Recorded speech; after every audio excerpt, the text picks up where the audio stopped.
Shalom, shalom y bendiciones, mis amados hermanos. Continuamos con el estudio de nuestra porción semanal de la bendita Torah, que lleva por nombre Tetzabeh, que significa y ordenarás. El día de hoy nuestra lectura la vamos a encontrar en el libro del Éxodo capítulo 28, los versos del 13 al 30.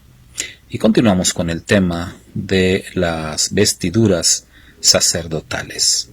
En el verso 30 se habla acerca del pectoral que habría de llevar a Aarón, el sumo sacerdote, y se habla de una pieza muy interesante que iba a formar parte de su vestimenta. Dice así el verso número 30, el pectoral del juicio pondrás el Urim y el Tumim, para que estén sobre el corazón de Aarón cuando entre delante del Eterno. Aarón llevará continuamente el juicio de los hijos de Israel sobre su corazón delante del Eterno. El Urim y el Tumim son un tema siempre polémico, controversial, donde se dividen muchas opiniones acerca de qué era realmente el Urim y el Tumim y qué función era lo que cumplían con el sumo sacerdote. La Torá nos dice aquí específicamente que el Urim y el Tumim iban a ser parte del pectoral. Siempre los iba a llevar a Aarón en su pecho, en esa parte de la vestimenta. Se dice, según la versión que consultemos, que el Urim y el Tumim fueron diseñados para impartir justicia.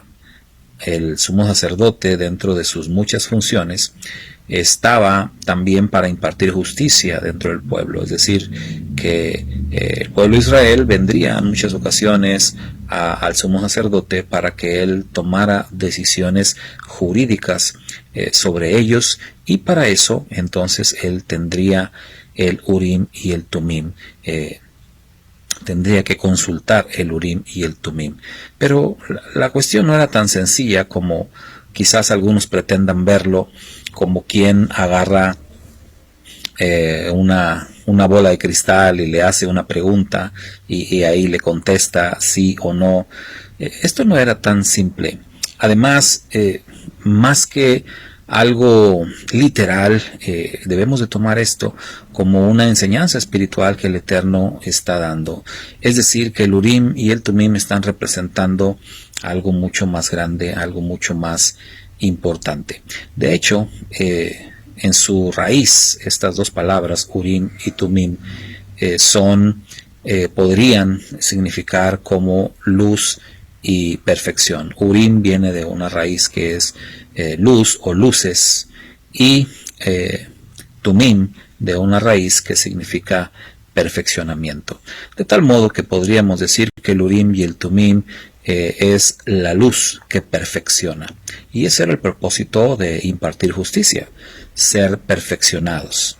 De tal modo que cuando pensamos en esto, entonces la luz, sin lugar a dudas, la luz que perfecciona, es la Torá. La Torá misma es la luz que perfecciona a cada persona.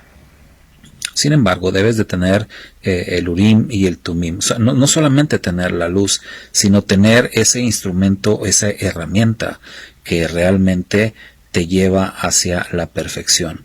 Muchas personas pueden tener acceso a la Torá, pero puede ser que no la entiendan, como el eunuco del que nos habla el libro de los Hechos, que tenía acceso a la Torá, la leía, pero no la entendía.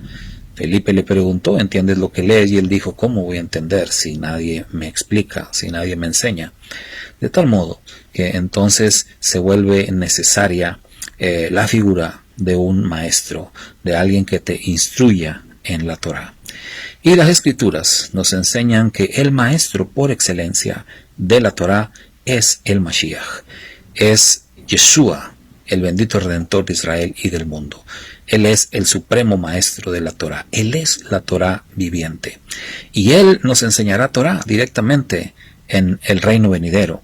Pero mientras tanto, Él envió su espíritu. Él dijo que no dejaría a sus discípulos solos, sino que enviaría a su espíritu, el espíritu de santidad, quien es el que hoy nos ilumina, quien es el que hoy nos redarguye, nos enseña, nos corrige, nos da el entendimiento de la Torá.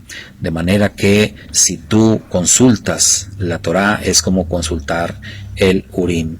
Y si tú ruegas al Eterno para que te ilumine con su espíritu, es como consultar el Tumim. Necesitas la Torá y necesitas la dirección del Espíritu. Solamente así podrás entender cuál es la perfecta voluntad del Eterno. Y una vez que lo entiendas, ya estará en ti tomar la decisión.